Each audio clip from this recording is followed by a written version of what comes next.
flat stomach. He's 280 pounds of solid muscle. I bet you he has one of the lowest body fat percentages on the team at 6'4", 280 pounds. He looks amazing. Can he translate that size and strength into production? We'll see. And it's a matter of if he can play in the right position.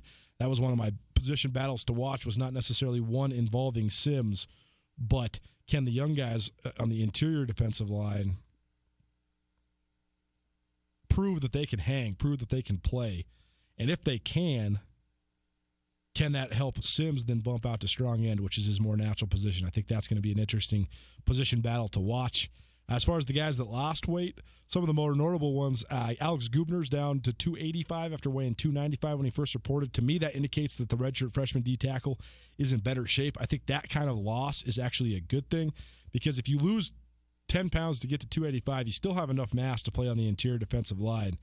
But you also are probably going to be a lot stronger, a lot better twitch, a lot better punch. And I think that could be very advantageous. Gavin Robertson, the former transfer from University of Arizona, he went from 222 to 208, which I think is really good for him too, because I think he needed to lose some weight to be able to operate at that safety spot like he did last year. He kind of played some rover and in the box a little bit last year, but I think this year he'll be a lot more fluid at that weight. And then the other guys that lost a bunch of weight, Tyler Ganong, redshirt freshman, offensive lineman's down 16 pounds to 320. Sean Anderson down 17 pounds to 301. Cody Canoose down 17 pounds to 318. And Angel Villanueva down 23 pounds to 301. And to me, those are great weight losses, because if you're still way over 300 pounds, which all four of those guys do, and you have guys like Ganong and Canoose still weighing 318, 320, it just means you're in better shape. And I think you're going to be able to stay on the field. You'll be less injury prone. And I just think it's better. I just don't think it's very necessary to weigh 330 pounds this day and age with the speed of the game and how high a priority conditioning is in college football. We'll get into some of the other guys that really pop for me. I got my roster handy here, so we'll go through some of just quickly the other guys that I watched and that stood out to me. But first, let's hear from the man himself, Montana head football coach Bobby Hauck. A little bit more subdued than he was in Spokane, but you can tell he's ready to go, focused.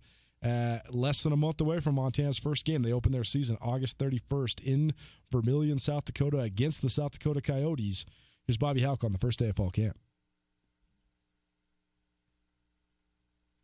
No sound, Coulter. Stand by. We're on support. All right, we're working on that sound, but we'll let you know when that thing is ready to roll. We'll see. But in the meantime, give you some of my standouts. And again, this is not evaluating necessarily picking up the scheme or how you are as a football player, how you can hit. This is just evaluating just the physical makeup of the guys from what I was able to see when they're just wearing helmets. But I thought Jesse Owens, the true freshman wide receiver out of Billings, Montana, he's a Billings West product. I thought he looked good. He seemed like he's quick, fast, in and out of his cuts. Mentioned Nash Fouch. He's put on some good weight. He is an imposing figure, and I really like his attitude, the way he plays. Garrett Graves, a guy that maybe was going to work his way into playing a little bit of running back this year after playing quarterback in the spring. He was still working with the quarterbacks today. And the one little skeleton drill that I saw, he threw an interception to Michael McGinnis, the redshirt sophomore safety from Sydney. So Garrett Graves still working on his accuracy, but he looks the part. He's a physical specimen that looks really good. Gabe Sulcer, still one of the fastest guys on the team, no doubt. He is incredibly explosive, incredibly quick, and he's a guy that I think that Montana needs to find more touches for this year. Samari Torre, he was working with both the 2 and 3 wide receivers, but he was catching balls from both Dalton Sneed and Cam Humphrey, and he got loose a bunch. He was looking fluid in and out of his breaks, and he's a guy that I think is a make-or-break year for him, because he had a huge year 2 years ago, and he kind of faded last year. So we'll see how he reacts this year, and if he can break his way back in and find some more production, because he's an incredibly talented dude. And if he could rise up again, that just adds to Montana's array of weaponry. Other guys that I caught that I thought looked pretty darn good. Marcus Wellnell's wearing a new number. He was wearing 56 for a long time, but now he's wearing number 10, and he looks all muscled up. He looks good. Mentioned Cole Grossman. Physically, he looks pretty darn good. I thought Marcus He, the safety out of Honolulu, who was a late signee, he originally signed with Southern Utah, but then comes to Montana. I know one of his family members was tweeting at me on Twitter talking about some of his measurables, and he can bench press 225 pounds 20 times, which is impressive for an incoming freshman. So we'll see if he can translate that strength onto the field. But he seemed like he moved pretty fluidly. I actually didn't get a chance to watch Jerry Louis McGee, which is interesting because he's a guy that he seems to always pop, but I was not necessarily concentrating too much on the wide receivers. And when I was watching Jesse Owens, Mitch Roberts, and Sammy Akem. Those three guys were the guys that were closest to me, and definitely guys that stood out right away. Sammy Akem looks as good as he's ever looked. He is a pro-style wide receiver. I really think if Montana dedicated themselves to force-feeding the ball, he could have as many catches as he wants. I don't know what DB is going to guard that guy in the Big Sky Conference. His blossoming into the true dominant receiver that I think that people thought he could be given his skill set has been tremendous to watch. He's an unbelievably gifted natural athlete. Marcus Knight, the junior college running back, I think he still showed a lot of juice, but he's a guy that the details are something that is hard for him, and they're on him a bunch. How is he going to react to the amount of pressure they're putting on him, the amount they're jawing at him, how hard the coaches have been on him? We have sound. We'll see how that goes. But my main man, Tommy, back there tells me that the sound is all fixed up. So without further ado, let's hear from Bobby Houck from the first day of fall camp at the University of Montana.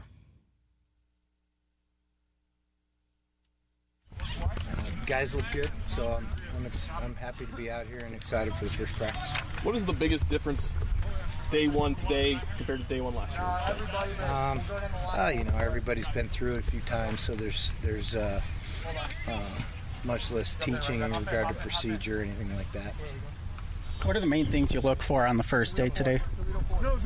Well, we just need to go to work and play football. We've been off for several months, and we need to get the rust off and start getting game ready. As always, this time of year, we're on the countdown to the first game, and we just need good work. What's different for you heading into this second year? Obviously not your second year at UM, but you know what I mean, coming back? Not much. It's just football season's always exciting. Always excited to get out there the first day, and I like our team. I'm excited to come. When it is the first day of fall camp, you've done the first day of fall camp many times in your life. Does it feel any different, or is the same level of excitement personally for you? Yeah, what would be weird would be to not be out there. Right. So this is it's familiar territory, and is the day you don't enjoy this or aren't excited about getting out here, then you probably had to quit coaching. Fall camp has evolved so much just in terms of the regulations, the rules, how many practices, can't do doubles anymore. What do you think of just the way it's evolved? Is there anything you miss about the way it used to be? Well, there's some things that certainly have changed in terms of two-a-days and some of that stuff. But also the summer training and the fact that it's mandatory now. There is no getting into shape anymore. They're all in shape. They're all ready to go. So you don't have the conditioning component to it. And then, as we got rid of two-a-days, sometimes I think some of these one-a-days are pretty long and hard. I think occasionally the guys will tell you two-a-days are easier. Any difference in this season, I guess, the guys being prepared? Do you feel like they have more of a sense of what to expect now that they had that full season with you last year, at least the guys who did come back? Certainly. Anytime you go through a complete cycle of something and repeat it a second time or a third time or a fourth time for each individual, obviously by class is different, but the familiarity allows them to go harder and faster, and I think they know what to expect, so it should be smooth. You've obviously been around the block, here, I'm old. the heat in Arizona, Vegas. What is optimal weather for you and your team so the boys can kind of battle that obviously doesn't affect them, but you want them to know that you're playing football? Well, we don't want them to be overly concerned with the elements. Certainly it's an outdoor game, and we live in a place that has vastly different weather season to season. We don't want them worrying about it when it's cold, and we don't want them worrying about it when it's hot. There's certain things you do when it's cold to prepare yourself for it and dress for it, and there's certain things you do when it's warm out to hydrate and after practice to take care of the body temp and the legs and everything. So we do all those things, but it doesn't matter where we're playing or what the conditions are. We need to go play. in these first practices, like what constitutes good practices compared to bad ones? Like what do you want to see compared to not? Well, there's two things that lend to positive and negative, and that's probably effort and execution. The attitude and the effort ought to be a constant. Every individual out here, and starting with me, is in control of that. The execution part comes and goes, so if you come out here and play hard and we execute well, that means we've had a good practice. Last year, one of the freshmen that you said you wanted to keep an eye on was Sulcer when we were talking on this day. Are there any incoming freshmen you kind of have your eye on this camp?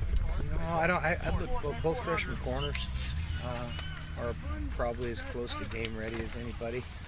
Beyond that, it'd be great if somebody surprised us. You guys brought in talked about the O-line a lot last year, obviously, especially coming into camp. I guess, can you just touch on that group, and is there more confidence in that group this year, and how do you feel about them right now?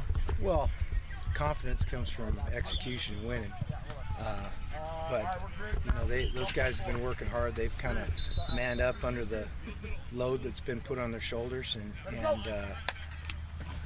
I'm expecting good things out of them.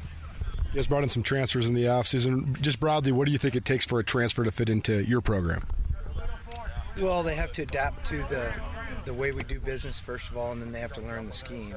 And so whether that's the academic structure or the football structure or whatever, the training, they have to jump in, and there's no place to hide. There's no corner cutting, and they're kind of like just older freshmen as they learn their way. Some of them have been in places where they're more accustomed to the type of structure we have, and they probably adapt quicker. But if they're willing and compliant to what we want, then their learning curve is probably faster. Which position battles are you most excited to see play out? I don't know. I mean, all of them. I think when we were good around here, we had good depth. Our groups beyond our first group were good players, and it wasn't like we didn't go 7 years without getting somebody hurt. So we need to develop depth, and so they'll all be competing for playing time, and that probably goes across the board, Frank. The group of redshirt freshmen you guys had that redshirted last year, they made some waves in the spring. It looked pretty good. What do you think of that group, and what's the next step for them in terms of maybe helping you cultivate that depth? Well, sometimes they make a play and it shows up, and all of a sudden you go, hey, who's that?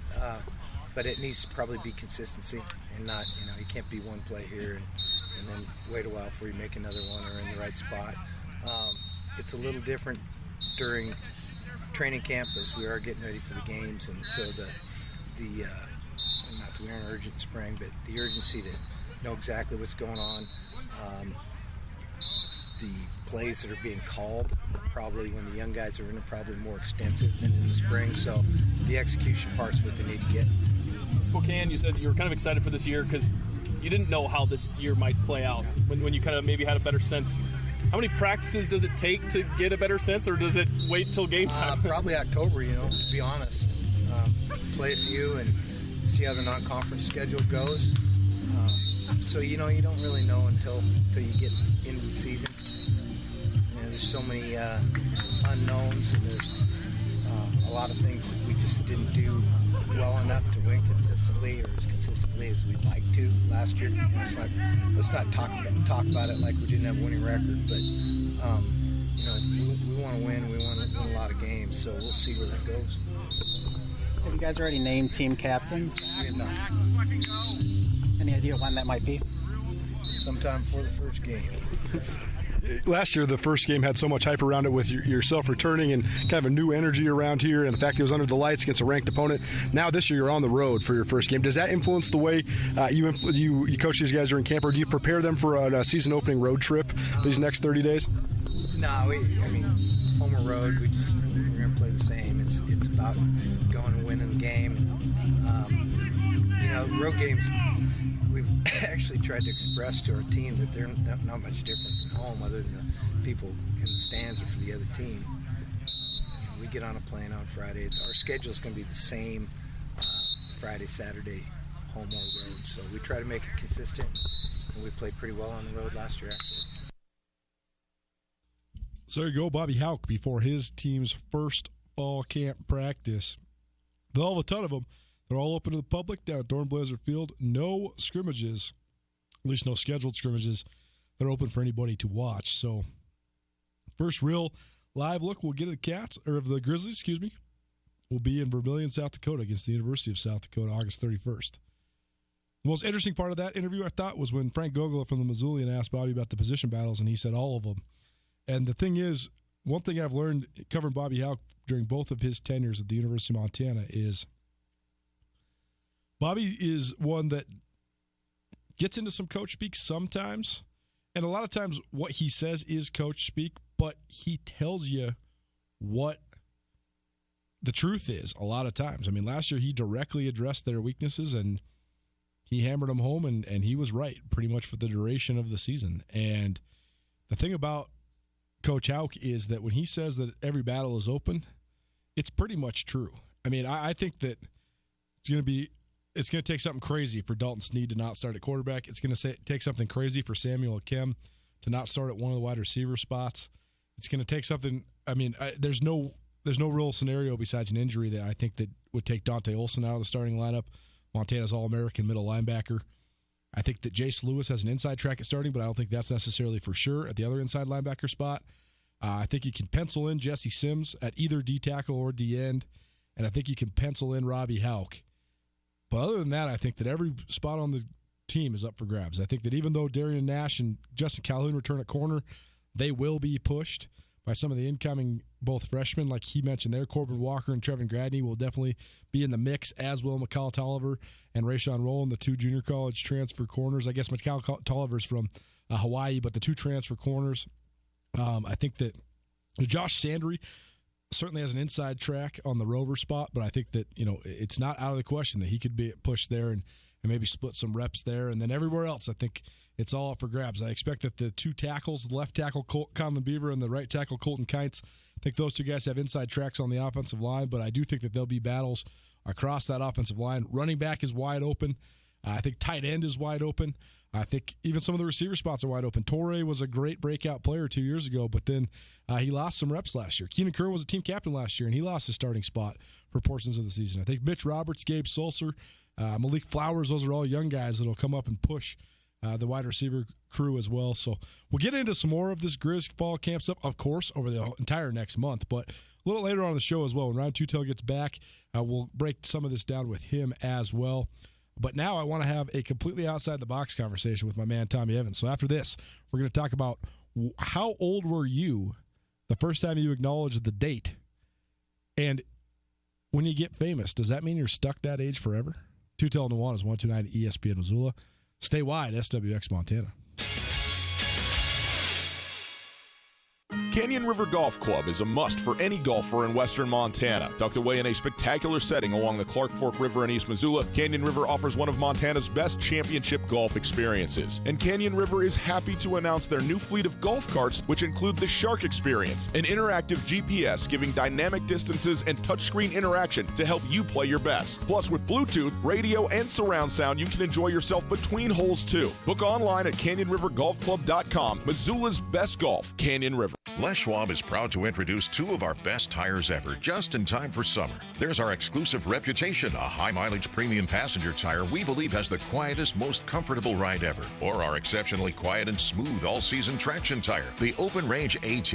Get up to $150 instant rebate on 4 backcountry MT or AT tires, or $50 on 4 road control passenger tires. Les Schwab Tires. Doing the right thing matters. Cannot be combined with other offers. Limited time. Terms and conditions apply. Details at leschwab.com. On Russell, across from the fairgrounds. When you invest in an RV, being comfortable with the person you buy it from is as important as the product itself. I'm Jim Rankage with Rankage Brothers RV. My father set the standard for customer service when he started this business 60 years ago, and it's a standard that continues today, starting with honesty and commitment. Rankage Brothers is known for its quality Jayco and outdoor RVs. We're celebrating 60 years of outstanding customer service, where a handshake means something. Rankage Brothers RV, 2001 West Broadway, Missoula. Hey everybody, Ryan Tootell, and I'm here with Josh of the Advocates Injury Law Firm. Josh, there's a lot of lawyers in this area. What makes you different? At the Advocates, we primarily focus on injury cases. That gives us the experience and the knowledge to correctly evaluate your case and work with insurance companies and other attorneys so you get exactly what you deserve to make you whole again. We take really good care of our clients, and we're going to fight for every single dollar you deserve. Call 640-4444 or online at montanaadvocates.com. There are a lot of lawyers. You deserve an advocate. Hey folks, it's Tootell and Nuanez here, and guess what? Football season is upon us. You know what that means? For the second year in a row, the first hour of every week on Tootell and Nuanez is the Montana Football Hour, 60 minutes dedicated to football across the Treasure State. And even outside the Treasure State as well. The first Montana Football Hour for 2019 broadcast from the Big Sky Kickoff in Spokane.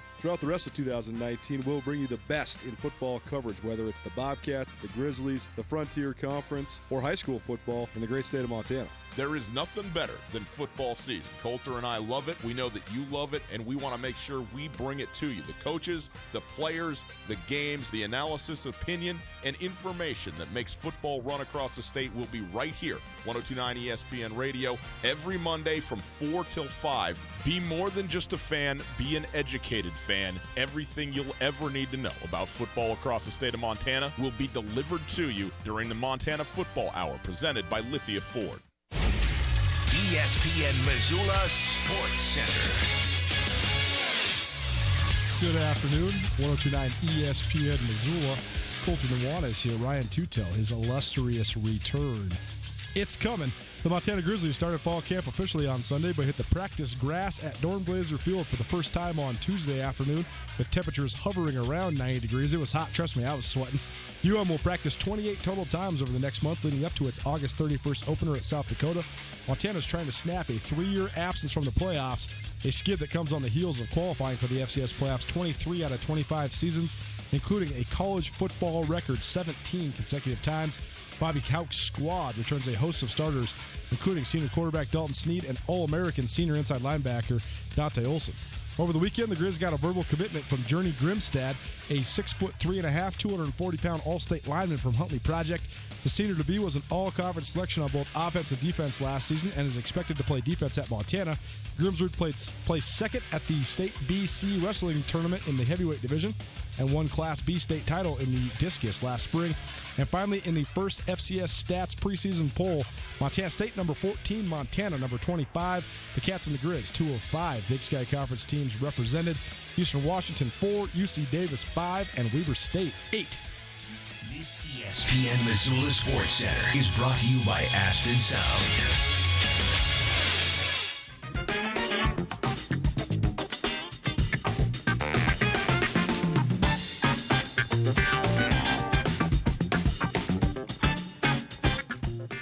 We usually reserve the funky tunes for Regime Seabrook, but Tommy Evans I'm a special guest. He's a special guest. For the loyal listeners of this show, we're not crazy. We're not. Yeah, right, man. I know you think we are. We're not. Tommy has been and always will be the producer of the show. No, you're signing me up for something you didn't disclose to me. Even though he's not the producer of the show every other day and every other week. We just got to ebb and flow with it. Sometimes he is, sometimes he isn't. Right now, Reese is doing a great job back there. He's been playing some good beats, been fixing my stuff on the fly. You know, I mean, this takes a lot of moving parts. So we had the sound kind of go off the rails there. I couldn't find my bit, so I got to keep talking to myself. And then you fixed it up. It was all good. We'll get to you, Tommy. One second. Welcome back to Tootell Nuanez 129 ESPN Missoula, statewide, SWX Montana, and around the planet Earth on YouTube television. We're broadcasting to you live. Kurtz Polaris Studios, Kurtz Polaris, 2904 West Broadway here in Missoula. Go check them out. They have all their new off-road vehicles ready for you. If you want to find us online, 1029ESPN.com. Right there, you can have all sorts of stuff. We got some news stories from Sky on Sports posted up there. Got some podcast stuff. Got all the latest and greatest and all the stuff we're giving away, which, by the way, we're going to give away our B-52s tickets next hour, so stay tuned for that. And we have a variety of other things at 129 ESPN, including the live stream. That's where you can get the podcast, all sorts of stuff there. It's fall camp. It's football season. But I want to talk about something completely off the rails here. But first, one of the things that I always try to keep perspective on is, Anybody that's listening to this show or has listened to this show, it's very clear that I have an unhealthy obsession with sports. Yes. And I've been battling with this unhealthy obsession with sports a lot lately because I'm just trying to figure out where this fits in. And like I talked about yesterday, I wanted to address the 2 mass shootings that happened over the weekend. And because so often sports and social media, Twitter and social media specifically Twitter and sports, go so hand in hand. I was scrolling through Twitter looking for all the excitement. College football's coming. I wanted to see all the updates from around camp, and all I saw was just vitriol over gun rights. And it made me so mad because I just don't understand why we can't just be civil and nice to each other. I hate the fact that people bully each other behind a keyboard. I hate that everything has become so stratified. It's one side or the other. You have to pick a side. And we can just never let anything be. And I kind of related that to the Bobcat-Grizzly rivalry. I was in Bozeman for the last 5 days covering Montana State's fall camp. They opened 5 days earlier. So I went over there to cover them. That's it. I was just covering them because they opened early. It's not because I like the Cats more than the Grizz. I got all these comments on social media saying, well, why are you such a big Bobcat fan? Why aren't you going to cover the Grizz? Well, the Grizz just practiced for the first time today, people. We couldn't cover them until it happened. So I just hate when I print stories about kids and you get the other side of the rivalry, just lighten up your Twitter feed. Regardless, my question for you, though, Tommy, is that it's when you're immersed in this stuff, it just becomes such a way of life, and it's such a entertaining part of our day-to-day. And I hope that here at Tootell Nuanez, we're a welcome distraction for all of you. I think that if you're having a hard day or you just don't like what's going on in your life, or you just need a reprieve, or you want to relax, or you want to laugh, or there's a kid from your hometown that's playing for the Grizz. I hope we can give you all that stuff and make you feel good about yourself, even just for a brief moment in time. But when you actually take a step back, this is funny because we've been doing this new sports segment with our good friend Carolyn. It's called a sports update from a chick who doesn't know about sports. And she puts a lot of things into perspective, just kind of the ridiculousness of a lot of this stuff. Like she was just making fun of Ryan and I so much because we watched the whole NFL draft. And she was like, what is wrong with you? You guys watched like 10 hours of TV of kids getting their names read off of cards. And she's like, what's wrong with these people that go to this? Because they're booing children who are like basically getting hired for jobs. Like imagine going and sitting outside of like the accounting firm and a kid gets a job and then you just boo him resoundingly because you don't like the fit for your team. It's crazy when you This is just like the Bachelorette finale. It's crazy when you really think about it. Yeah. But so this next month, I'm going to just be driving across the state. I'm going to be going to football practice after football practice, writing all these stories. Dude, you're driving all over the state all the time. Right, though. But this is like the intense month. And when I actually take a step back and think about it, I'm like, I'm covering football practice. How ridiculous is this? I get the excitement. I think it's fun.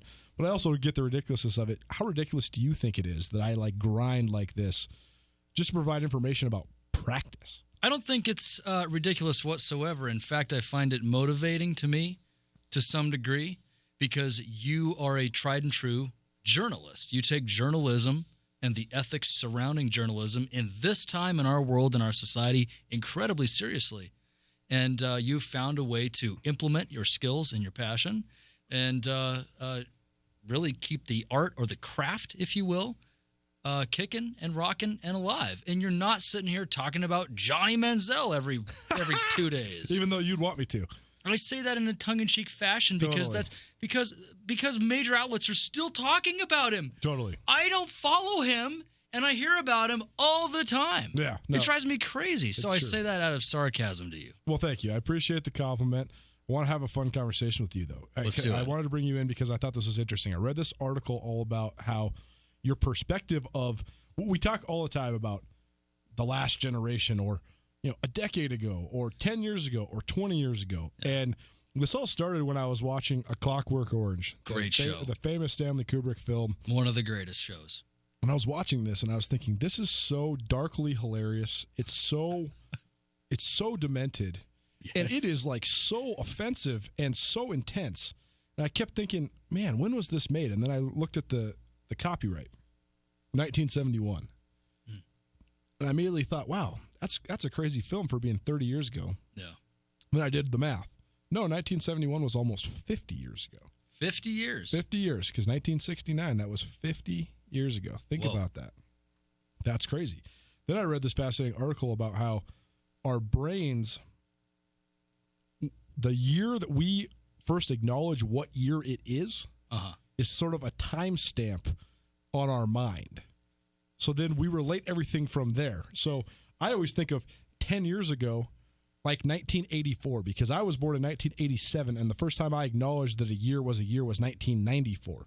And now I realize, 1994 was 25 years ago. So it's almost as if it puts it into overdrive. And I think it's such an interesting dynamic because, you talk to your parents and they would always talk about 20 years ago in the 90s, which was the 70s. And now they still think of it like 20 years ago, except for that it's 40 years ago now. I just think that there's been this diametric shift because you could always equate how long ago something happened during the 90s during the 20th century, because each decade was just incremental lead up to 2000. But now we're 20 years into the 21st century. So now when you talk about 20 years ago, you're still talking about the 2000s. That's mind-blowing when you really think about it. Yeah. How old were you when you first acknowledged what year it was? What's crazy about this is I know exactly the time and the place. It was 1999. First grade, Franklin Elementary. My teacher was Mrs. Flanders. First grade, 1999. That's crazy. I was. You were a boy genius. We left. We're here to tell people things they don't know, Colter.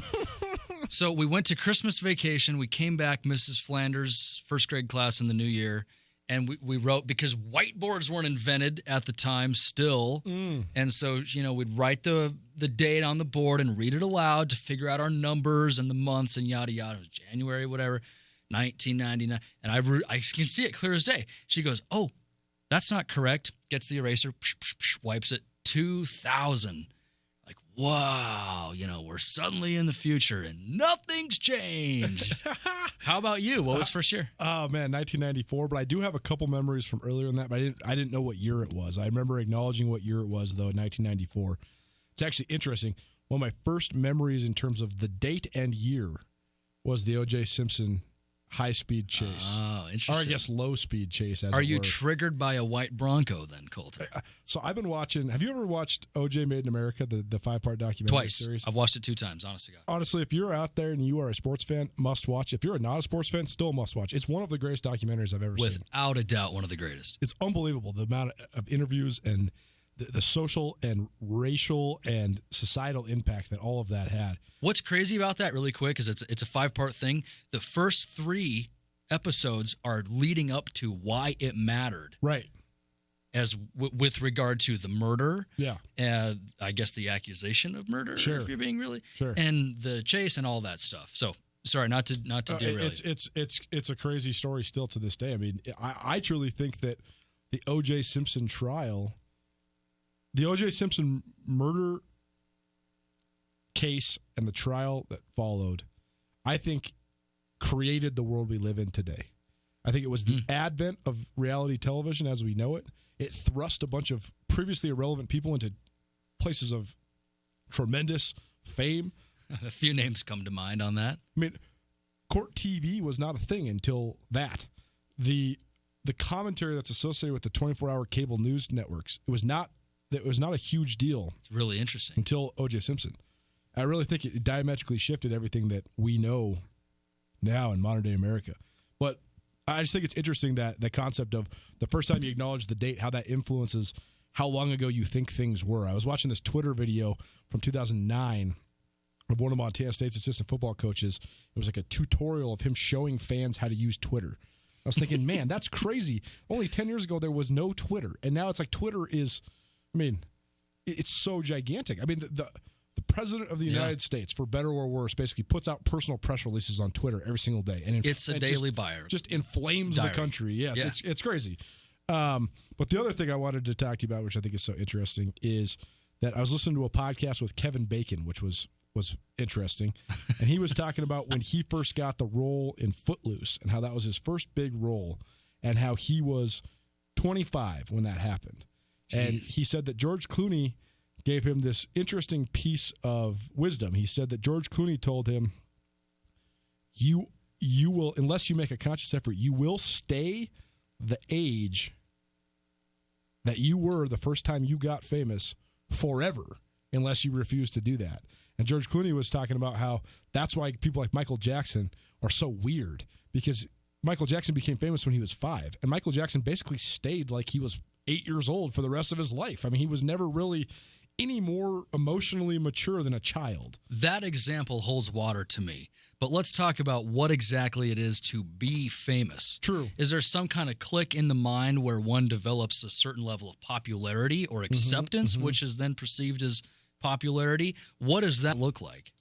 You know, that's an interesting point. And I also think that there's just such an element of so many people when they become famous before the age of 30, whether it's when they're 15 or 20 or 25. You'll never be famous, just so you know. Oh, absolutely. I hope not. You guys have already ruined that so much for me. I just want to be in the background. I don't ever want to do anything besides have a byline. And all of a sudden, you guys throw me on television. What do you mean, you guys? You and Tootell. You guys are the ones driving the ship. I can't beat the two of you out of here with a stick. You won't go away. I love it. But George Clooney made an interesting point when he was talking to Kevin Bacon. He said, the reason I'm so normal is I didn't become famous until I was 37 years old.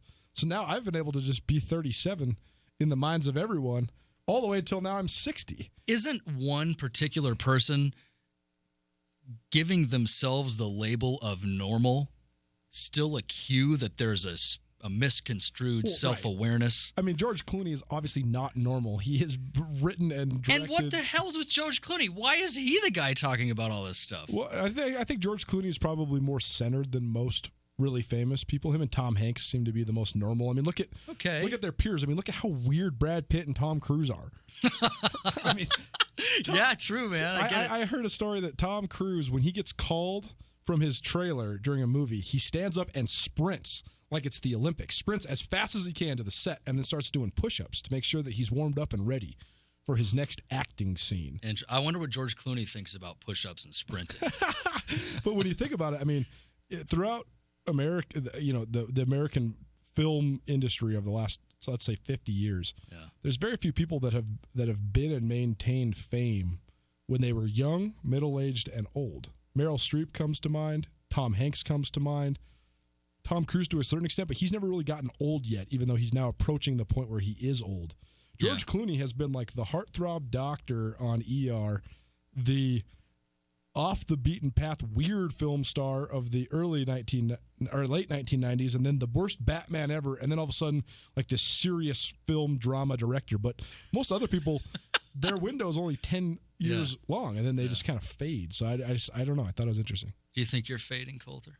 Oh man, I mean, I'm about to go off the rails. I'm gonna go move to the Amazon and start growing grapes. Why? I don't know. Why not? I don't understand, but why grapes, though, man? My brother's been teaching me about wine.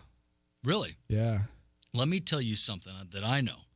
The last time I took you seriously, it was never. It got me kicked out of an establishment for literally sitting there doing nothing.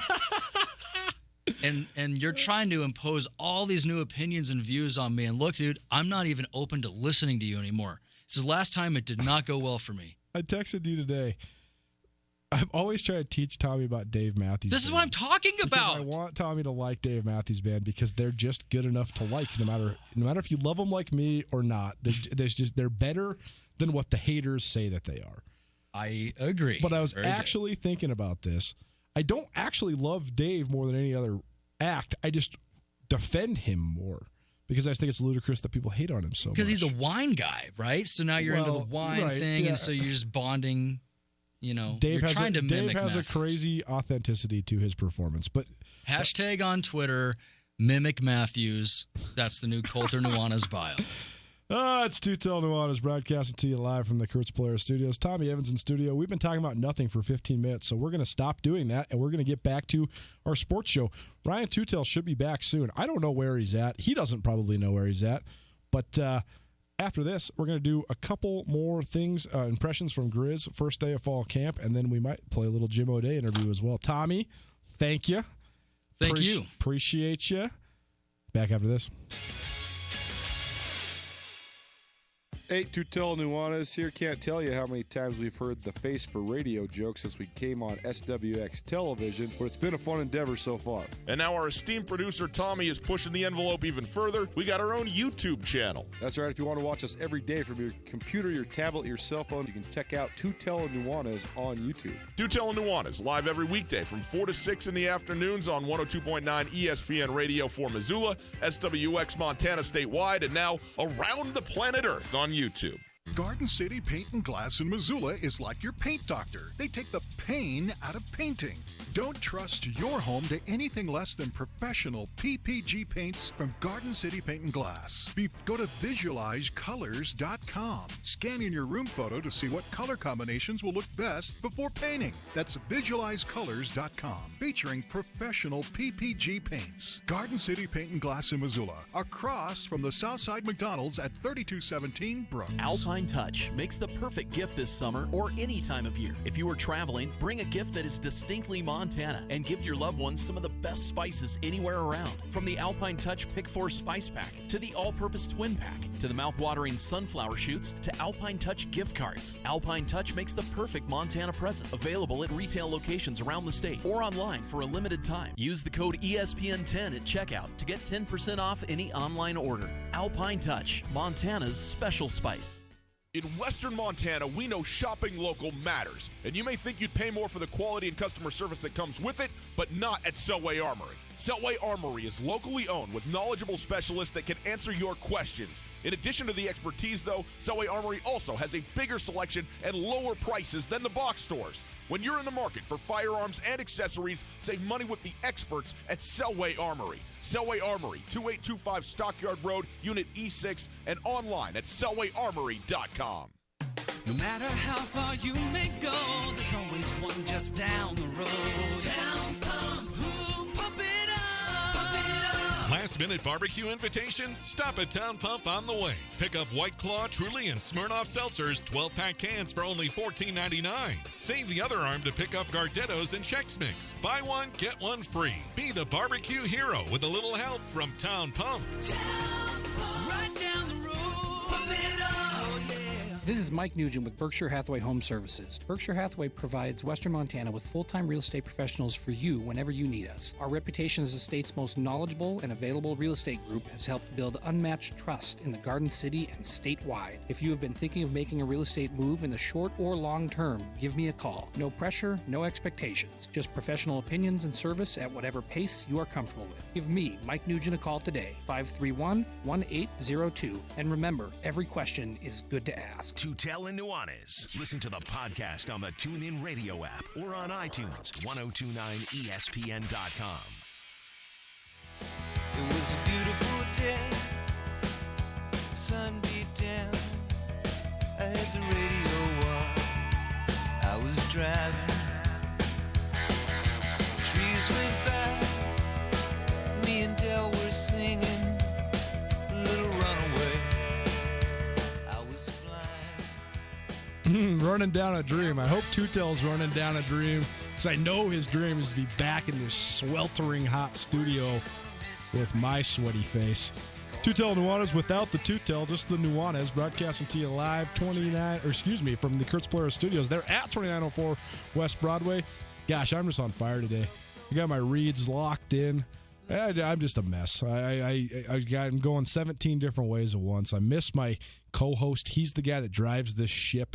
This is like when you turn the 17-foot yacht over to the guy who's never driven it before, and the waters become rough, even if it's just a calm day on the lake. I can't do it without my main guy, Gus. I'm the number two. I'm a perfect number two. I'm not great at the number one, but we will march through. Don't worry.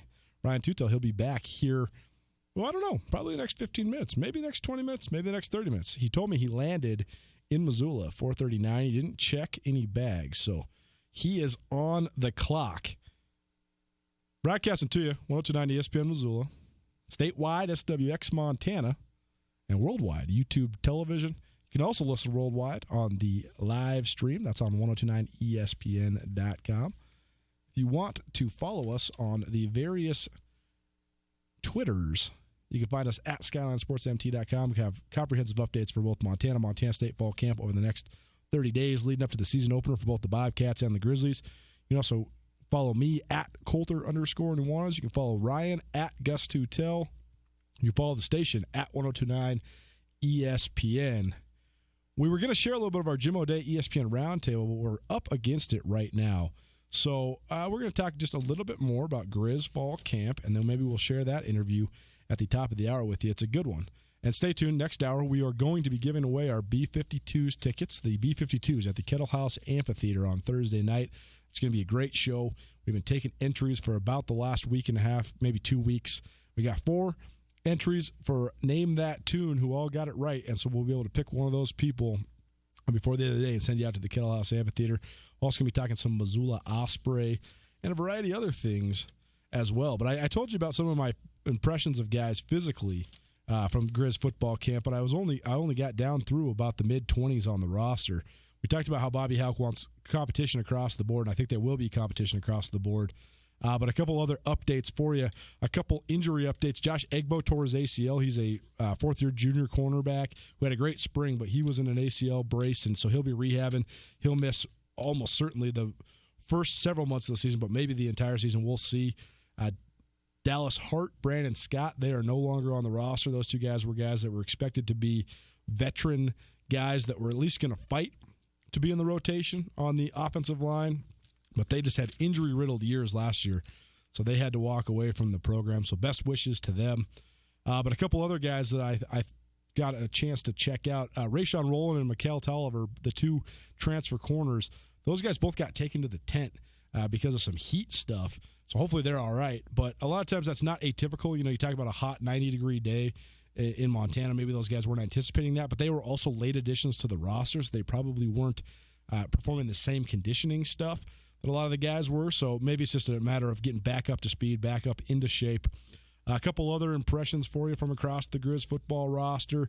Ryder Meyer, the true freshman safety out of Fairfield, he looked good. He's a coach's kid, but it seemed like he was picking up the stuff, just the basic install that they were doing. He was running with the 3s at safety, and you know, a lot of times these first couple days without pads, the mental aspect is the biggest part for the young guys, and he seemed to pick it up pretty well. He looked pretty fluid in and out of his breaks. He was getting lined up right.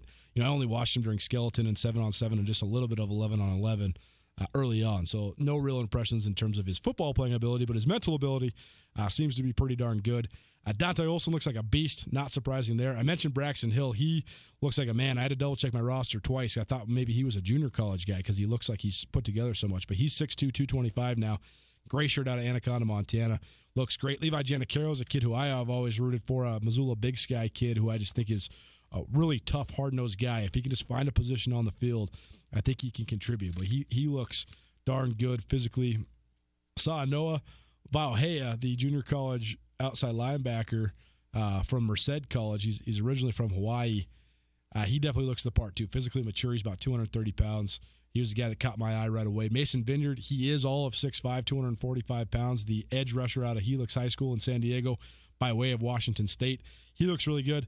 Vika Fatuese, he put on a bunch of weight. He's up to about 245. He's going to be playing D-end during his 5th and final year with the Grizzlies, but he seemed to tweak a hamstring a little bit during fall camp, so that was something to keep an eye on, but hopefully it's just a minor deal. Jed Nagler, who is still coming back from a knee injury from a year ago, he was working out with a group that was not participating in practice. It was him and David Kopang and one other, I think Jackson Pepe, were working a little bit with some of the strength guys. So hopefully they get back into full good shape. Johnny Barthel, he was one of the highly recruited offensive linemen out of Bellevue, a guy that looks like a good developmental guy at 6'5", 265 pounds. He's skinny, but he's got a great frame. He's got the length and height that you want out of an offensive tackle. Lorenzo Brown was a guy that I thought was a little bit in over his head last fall camp, but now he looks really good. He's a redshirt freshman D-end, and he's put together. I think he's worked a lot on his hip flexibility and hip bend. He moves a lot more fluidly, and he definitely looks the part. He looks good. Didn't get a chance to see Joe Babros from the NC State transfer, so I will make sure to get an eye on him. Patrick O'Connell is an incredibly intriguing guy out of Glacier High School, a kid who transferred to Montana last year from the University of Mary. He just looks the part all day, so I'd be so interested to see if he can put it together. Cy Sermon, 6'4", 290-pound redshirt senior, now playing center. He looks great. Cordell Pilons, the other junior college transfer besides Moses Mallory, he looks great. Moses Mallory is massive. He's 6'3", 350 pounds, the heaviest lineman on the team. I'll be so interested to see what his conditioning level is, because to me he just looks so big. But if he can stay on the field and stay fresh, I think that he has a chance to really help Montana fortify its interior offensive line. Matt Rensvold, tight end out of Polson, looks great. He's up to almost 250 pounds. I thought the tight ends actually looked as good as anybody. Colin Bingham popped to me. Bryson Deming popped to me. Colton Curry is all of 6'7". He's still skinny, but he's long and lean. If he can put on the necessary weight, he's going to be a stud. Joey Elwell was a kid I thought was one of the best incoming freshmen for the Grizz. Tight end out of the Boise area, and he looks physically ready. Noah Ambuel from Great Falls Central. My goodness, I can't imagine that guy playing Class C quarterback last year. He's 6'3", 250. I had to triple check my roster on him because I thought there's no way that guy's a freshman. He looked really good. But honestly, out of all these guys I just named, the number one guy that popped to me right away when I walked up was number 92. And I looked at my roster. I was like, who's 92? That guy. That's what they look like. It's Jacob McGoring, who Bobby Hauck has touted many times as perhaps the gem of this last recruiting class.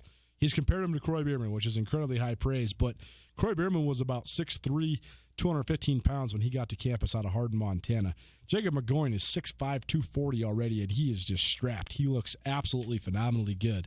So it'd be interesting to see how he develops and if there's a role for him this year or not. It's 5 o'clock. Our main man, Gus Tootell, is likely on the way here. So we'll look forward to that. In the meantime, we'll share a little bit of Jim O'Day from the ESPN Roundtable a couple weeks ago with you. Tootell Nuanez marches on 102.9 ESPN Missoula. Most of my family, they never graduated high school, so I'm trying to break that barrier. My daughter, Brooklyn, was also a motivation for me to go back to school. Every day after work, went straight to school, and it paid off. At age 26, Kareem finished his high school diploma. I could not have done it alone. I see the future is really bright for me. No one gets a diploma alone. If you're thinking of finishing your high school diploma, you have help. Find free adult education classes near you at finishyourdiploma.org. Brought to you by the Dollar General Literacy Foundation and the Ad Council. Canyon River Golf Club is a must for any golfer in western Montana. Tucked away in a spectacular setting along the Clark Fork River in East Missoula, Canyon River offers one of Montana's best championship golf experiences. And Canyon River is happy to announce their new fleet of golf carts, which include the Shark Experience, an interactive GPS giving dynamic distances and touchscreen interaction to help you play your best. Plus, with Bluetooth, radio, and surround sound, you can enjoy yourself between holes too. Book online at CanyonRiverGolfClub.com. Missoula's best golf, Canyon River. At the Montana Club, our goal is to create a menu of mouth-watering food with variety to satisfy any craving. From the garden-fresh ingredients in our salads to our succulent, perfectly grilled Montana Club Angus steaks, we take pride in every detail that goes into preparing your food. Top off your meal with a premium cocktail, wine, or microbrew. Come as you are and satisfy your craving with our home-style breakfast, lunch, and dinner at the Montana Club on Brooks and North Reserve, Missoula. Les Schwab is proud to introduce two of our best tires ever, just in time for summer. There's our exclusive Reputation, a high-mileage premium passenger tire we believe has the quietest, most comfortable ride ever. Or our exceptionally quiet and smooth all-season traction tire, the Open Range AT. Get up to $150 instant rebate on 4 backcountry MT or AT tires, or $50 on 4 road control passenger tires. Les Schwab Tires. Doing the right thing matters. Cannot be combined with other offers. Limited time. Terms and conditions apply. Details at leschwab.com. On Russell, across from the fairgrounds. You've chosen the caterer, addressed the invitations, and picked out a cake. But have you decided where to bank? Farmers State Bank offers just what you need as you start your new life together. Checking and savings accounts, electronic banking options, the latest tech, even locally approved mortgages. And with 9 Western Montana locations, there's a Farmers State Bank where you live, work, and play. Congratulations from all of us at Farmers State Bank. an equal housing lender and member FDIC. Hey folks, Ryan Tootell, and I'm here with Josh of the Advocates. Josh, do most injury accidents end up in court? Luckily, most personal injury cases can be settled out of court through a fair negotiation with an insurance company. However, sometimes it is necessary. I'm prepared to do whatever it takes to get a fair settlement. Luckily, most personal injury cases can be settled out of court with a fair negotiation with the insurance company. However, I'm prepared to do whatever it takes to get the right settlement for you. It's Josh at the Advocates, 640-4444, or online at montanaadvocates.com. ESPN Radio for Western Montana, KKVU HD3 Stevensville, and 102.9 FM on K275BS Missoula. ESPN Missoula Sports Center. Good afternoon, 102.9 ESPN Missoula. Montana Grizzlies started fall camp officially on Sunday, but hit the practice grass at Doran Blazer Field for the first time on Tuesday afternoon, with temperatures hovering around 90 degrees. UM will practice 28 times over the next month, leading up to its August 31st opener at South Dakota. Montana is trying to snap a 3-year absence from the FCS playoffs, a skid that comes on the heels of qualifying for the postseason 23 out of 25 seasons, including a college football record 17 times. Bobby Houck's squad returns a host of starters, including senior quarterback Dalton Snead and All-American inside linebacker Dante Olson. Over the weekend, the Grizz got a verbal commit from Journey Grimsrud, a 6'3.5", 240-pound All-State lineman from Huntley Project. The senior-to-be was an all-conference selection on both offense and defense last season and is expected to play on the defensive line for Montana. Grimsrud placed second at the State BC Wrestling Tournament in the heavyweight division last winter and won the Class B state title in the discus last spring. And finally, in the first Stats FCS preseason poll, the Montana State Bobcats are ranked number 14 and the Montana Grizzlies come in at number 25. The Cats and the Grizz are 2 of 5 Big Sky Conference teams that appear in the preseason vote, voted on by more than 150 media members across the nation. Eastern Washington's 4th, UC Davis 5th, and Weber State 8th. This ESPN Missoula Sports Center is brought to you by Aspen Sound.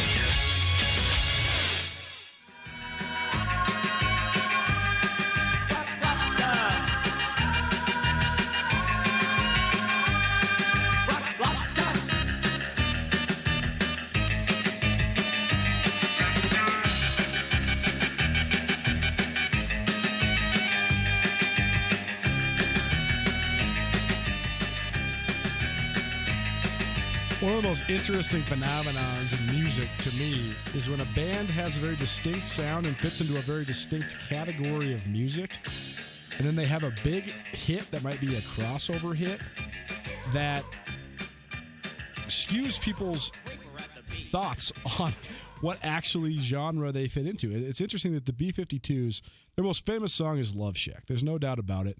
And it's definitely a great, catchy tune that has stood the test of time and is played on radio airwaves across the country all the time still. And it's a sort of a poppy song, but the B-52s are such a new wave band, and they had so many funky, cool songs, very much like that Rock Lobster song that you just heard there. And guess what? You're going to get to hear all those great new wave jams on Thursday night out at the Kettle House Amphitheater. At least one lucky pair of fine folks out there listening.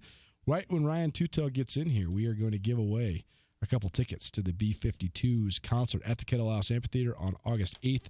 So stay tuned for that. I know Ryan is going to be coming in hot. He just texted me he was at Mullen and Reserve at 5:01. So that means he is on the clock. He's got about 1 minute to reach his 5-minute destination. But we plod on. It is Tootell Nuanez minus the Tootell, but he's coming.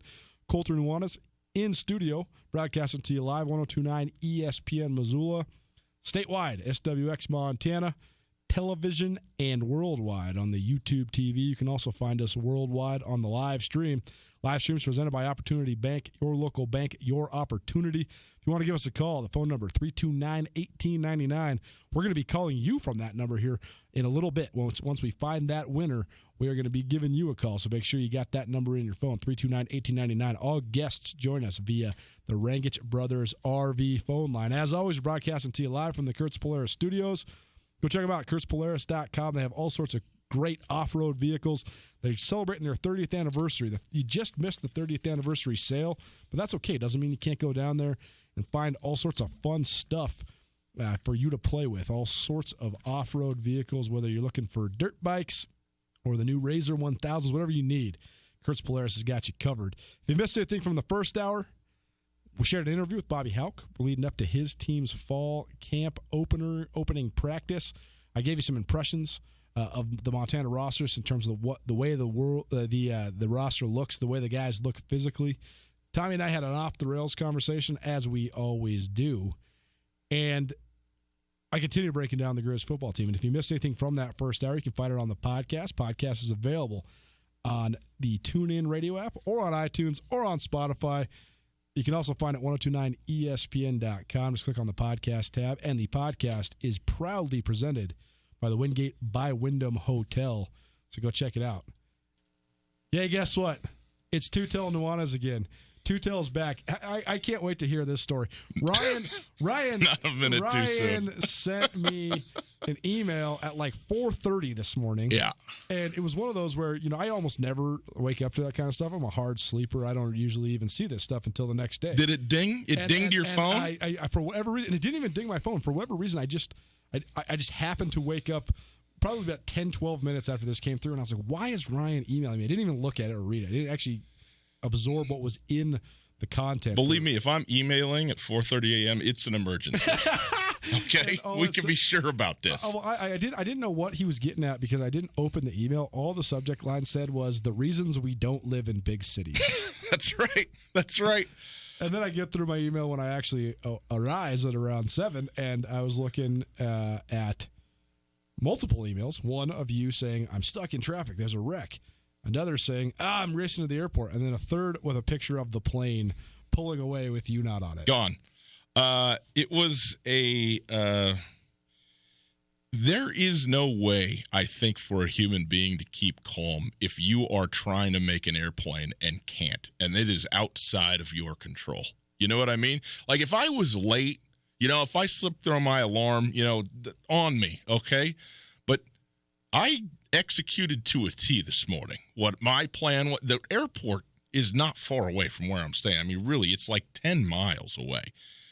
It's impossible to explain the level of consternation I had stuck on I-94 in Milwaukee, Wisconsin this morning.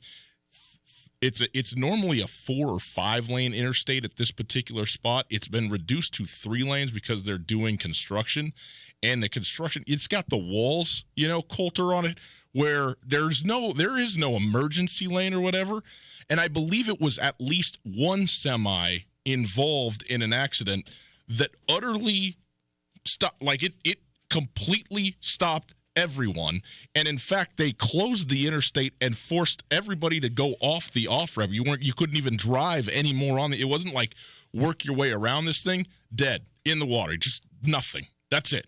And so, you try and sit there and go, could be worse. I'm not the one in the accident, count your blessings, but you just sit there and you're just losing your mind. And of course, I get there. I had planned enough of a buffer. I was going to sit there, drink coffee, read my book while I waited in the deal. Missed it by about 5 minutes, the cutoff.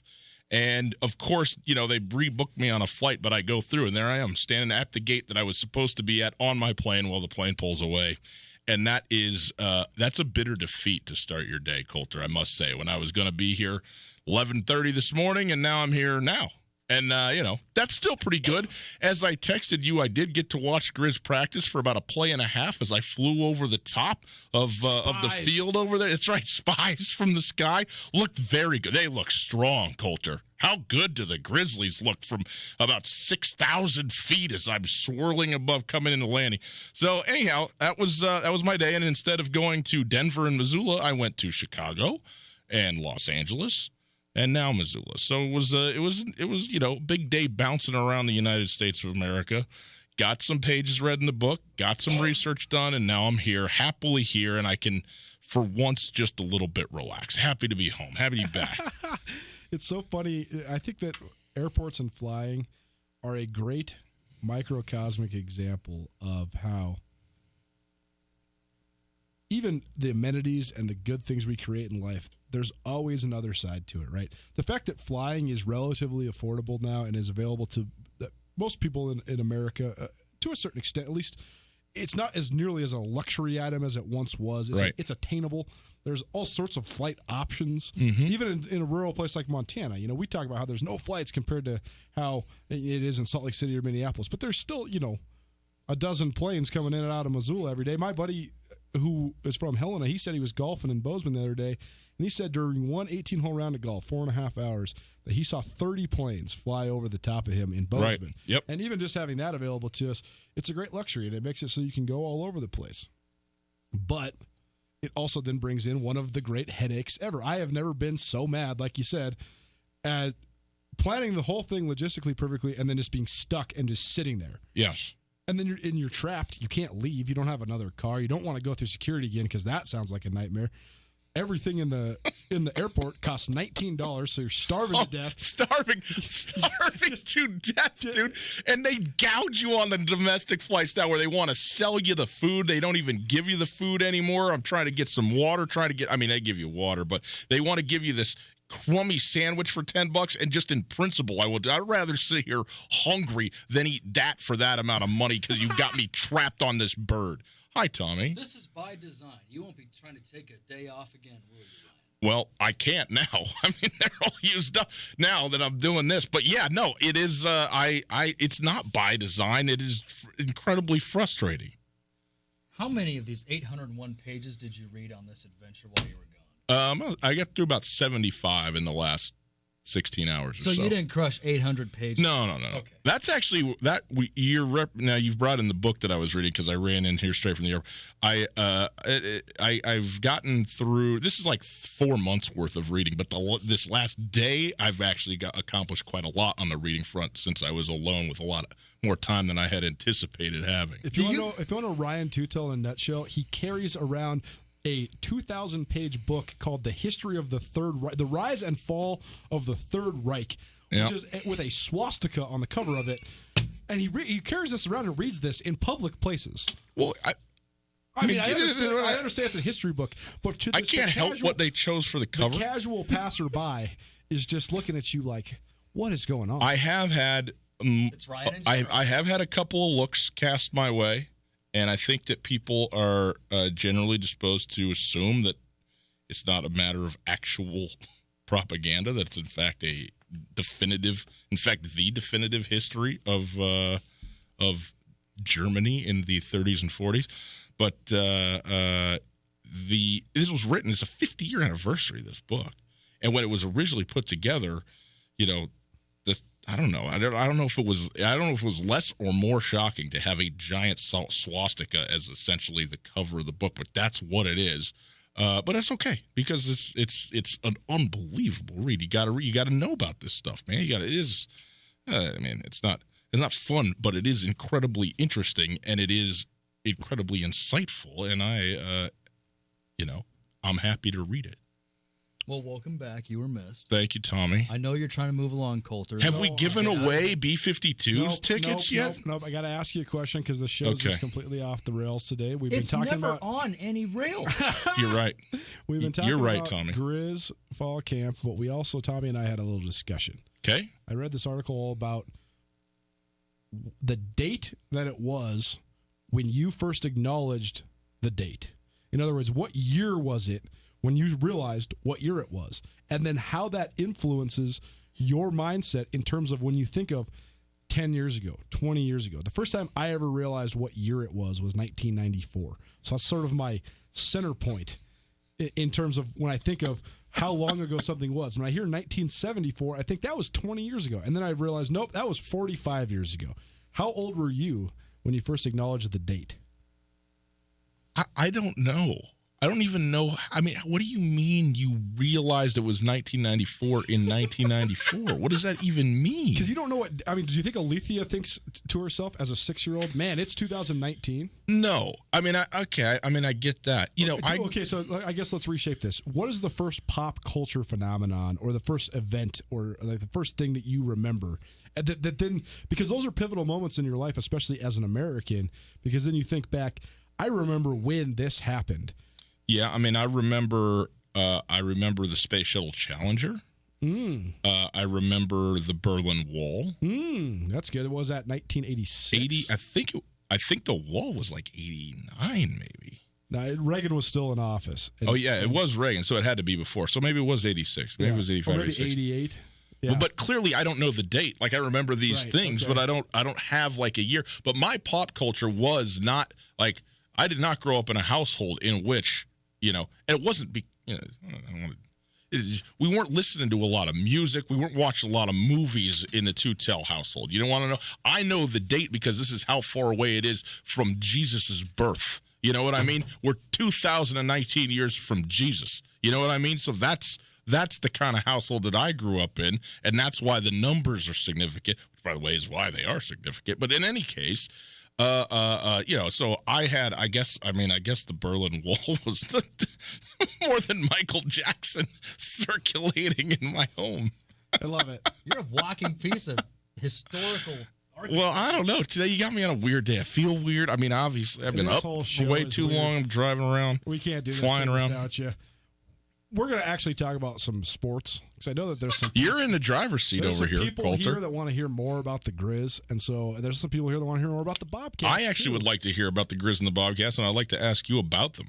Let's go. Right after this, we will break down the similarities, differences between Bobcat and Grizzly fall camp, as well as some more of my impressions from day one down at Door Blizzard Field. Tootell and Nuanez, 129 ESPN Missoula, statewide, SWX Montana. Canyon River Golf Club is a must for any golfer in western Montana. Tucked away in a spectacular setting along the Clark Fork River in East Missoula, Canyon River offers one of Montana's best championship golf experiences. And Canyon River is happy to announce their new fleet of golf carts, which include the Shark Experience, an interactive GPS giving dynamic distances and touchscreen interaction to help you play your best. Plus, with Bluetooth, radio, and surround sound, you can enjoy yourself between holes too. Book online at CanyonRiverGolfClub.com. Missoula's best golf, Canyon River. Here at Florence Coffee Co., we are proud to serve the finest flavors under the big sky, like our smooth and delectable cold brewed toddy coffee. Florence Coffee's fresh brewed toddy coffee is known for its low acidity and smooth flavor. Served over ice, add your favorite flavor or an iced coffee like no other. Try one today at any of our Floco locations around western Montana and visit us at FlorenceCoffeeCo.com. Florence Coffee Company. Hey folks, Ryan Tootell here, and I'm with Josh from the Advocates Injury Attorneys. Josh, if our listeners have been injured in an accident, how can you help? We're here to help you after a car accident by negotiating with insurance companies, recovering lost wages if you have any, and even getting you into a rental car if you need one. Call us today for a free consultation, and we'll get started helping you right away. If you need help, get a hold of the Advocates. Call Josh at 640-4444 or online at montanaadvocates.com. You deserve an advocate. What do you get when you mix every NFL preseason game, cold beer, and the best wings in Missoula? The Desperado Sports Tavern. The Desperado is Missoula's premier Southside sports tavern. With 32 HD TVs, there's not a chance you'll miss a second of every NFL preseason game. It's time to start watching your favorite players and building your fantasy team at the Desperado. That's cold beer, NFL preseason, the best wings in Missoula, and you at the Desperado Sports Tavern, located on Russell, across from the Y.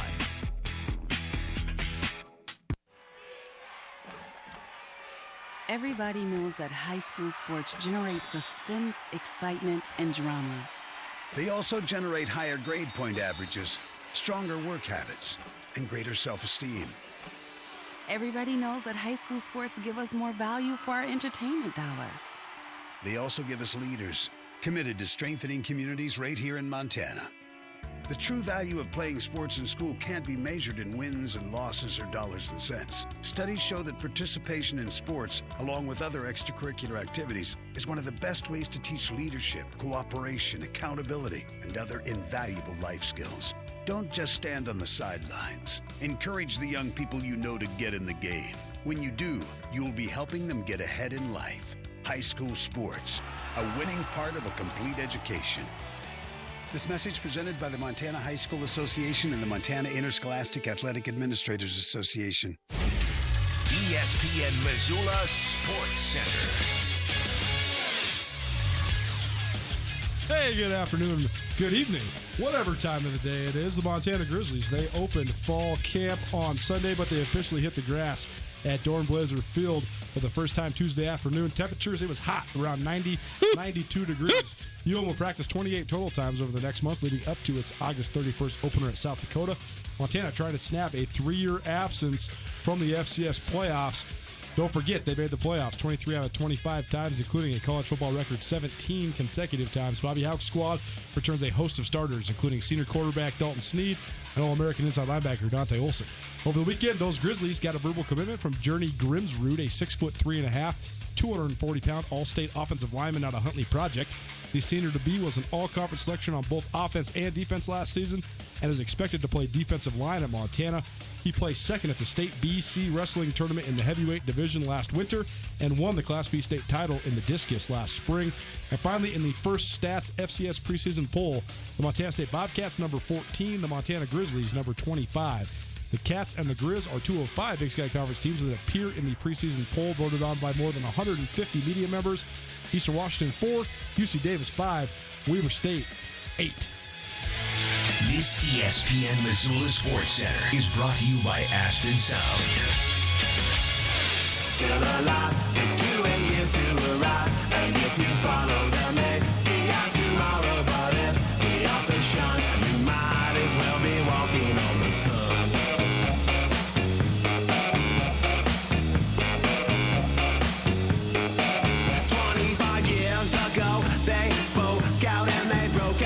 Open spring ball, it's 15 below. The open fall camp, 95. Only in Montana, baby. It is Tootell, Nuanez, and guess what? We're both here. It's a rare occurrence anymore. It's a wonderful thing. Ryan is 78 years old, and he's been working here for 40 years, so he gets 17 weeks of vacation. Maxed out. Meanwhile, he leaves his poor writer-journalist friend who has no idea how to operate the radio machine, no idea how to do the ins and outs. I got nothing. I'm here steering the ship. Where are we broadcasting from, Coulter? We've run it into the bank 7 times since you've been gone. You're fine. We are broadcasting from the Kurtz Polaris Studios. Kurtz Polaris, 2904 West Broadway in Missoula. Go check them out. You can also check them out, kurtzpolaris.com. They got all sorts of fun new off-road vehicles for you, whether it's the Husqvarna dirt bikes, Beta dirt bikes, or the brand new Razors. Go check them out at Kurtz Polaris or kurtzpolaris.com. You really low ride the chairs. You know, I'm sitting here is like, really, low. There's a definitive reason why I'm significantly more flexible than you. Because I don't have my hamstrings engaged, not touching the floor. I'll tell you what, during a 2-hour radio show. No one is less flexible than me. I'm a borderline steel beam, my friend. This is me stretching right now, just in the seated position. It's as good as I can do.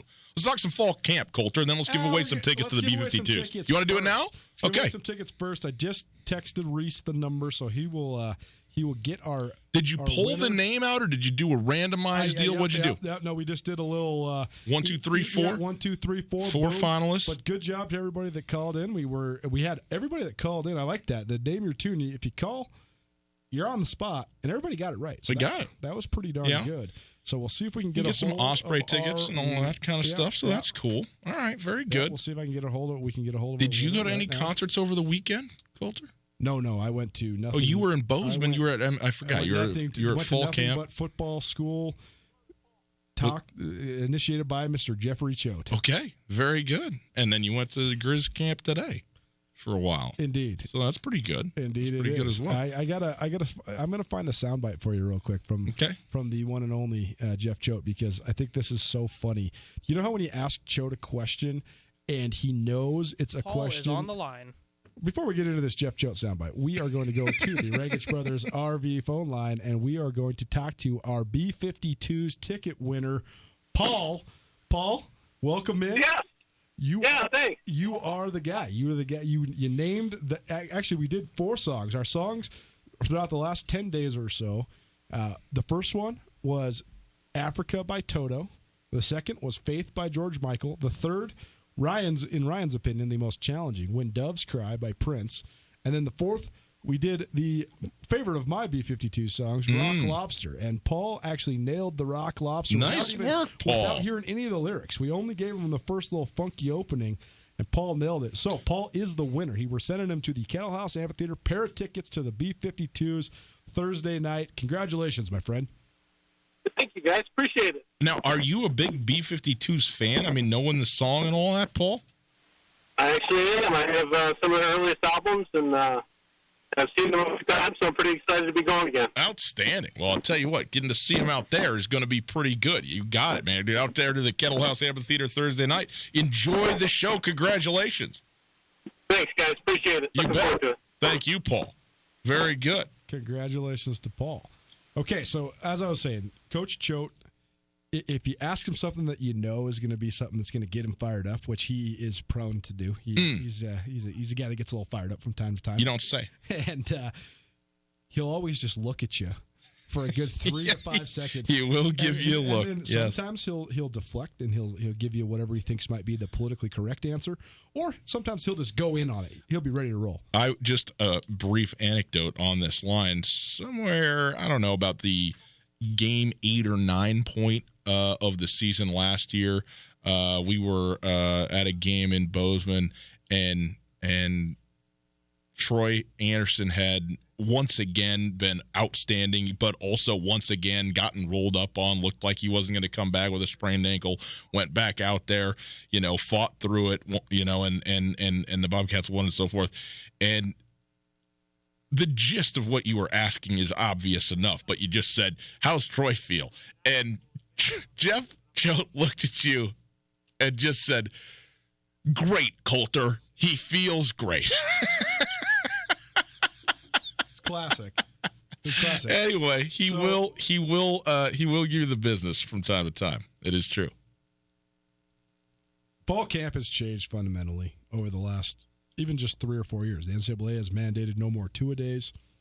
There's all sorts of different things to emphasize the student-athlete welfare and things like that. But also, it's just not the crazy proving ground that it used to be. And I think that in some ways that's good because football's a year-round sport. You don't want to be wearing guys out. There's no point in getting hurt when you're playing against yourself. But on the other hand, I just wonder if we continue to erode the great proving ground for young men in America and just in general in society, what that's going to do. And so I asked Coach Choate exactly that. I asked him. We've talked a lot about the way fall camp has changed over the years. Is there anything you miss about how maybe it used to be? I just think these guys have got it so dadgum easy, it's ridiculous. I mean, I understand the reason we're doing these things, and I think it's good for the game as a whole. I just feel like I was born too early, and I was thinking about this, like we would do. I mean, even as a coach, we're doing doubles in Florida. Okay, that was not a pleasant experience, And so yeah, I think that I really applaud the people that are making the changes in the game, and I do think it's what's best for the student athlete.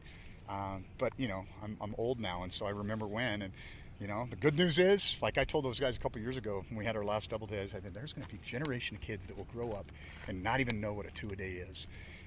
Is that good for society? I think that's something we should all ponder. So there you go. Just Jeff Choate. Just wonderful. The pregnant pause is the right way to get that going. It's interesting how he tries to get both sides of this thing though. You're right. Like, obviously it is a personal irritant of the highest degree to him. Right.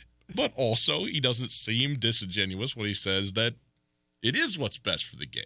No now doubt. maybe it is, maybe it's not. I don't know. What does it mean for society? I don't know if I'm prepared to draw too many conclusions. Sock some Grizz. I asked Bobby Hauck that same question. Mm-hmm. He did not take the bait. He said, I think the evolution of the game is exactly what it should be. And he said that there's no such thing as really being out of shape anymore. Everybody's in shape because you just train year-round. I thought that was an interesting comment because I think it's by and large true, but not wholly true.